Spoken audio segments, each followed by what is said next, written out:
May mga tao nga po, akala po nila mayaman daw po kami. Mukha kasi kayong mayaman Opo. talaga. Miss Don, yung one time, meron po kaming kasama po sa meeting na nakapambahay lang po kami.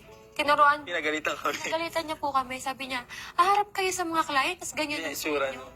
Dati hindi po ako conscious sa itsura ko. Kapag ka nakapambahay lang po ako, mag-makeup ako sa client. Hanggang sa naranasan ko po yung treatment na hindi po ako ginagalang, inuutos-utusan po ako, parang bata-bata lang tingin sa akin. One time po, meron pa po akong mga kasamang assistant sa hairstylist. Hindi po sila pinapasok ng bahay.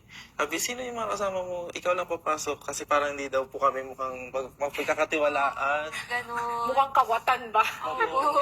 Pero kasi yung mga kasama na ko hindi na papasok yan at baka may mga mawala. Minsan nga po, pinagkamalan pa po kami na may ninakaw daw po kami dun sa gamit ng client. Kasi nga po, bata pa po kami noon, tapos hindi naman po kami Pag may mga events kami naiiwan dun sa area ng makeup room, ganun. Ginadjust kami sa itsura namin. Doon po namin na-realize na kapag Mas presentable ka. Mas presentable Mas ka. paayos yung treatment sa'yo ng tao.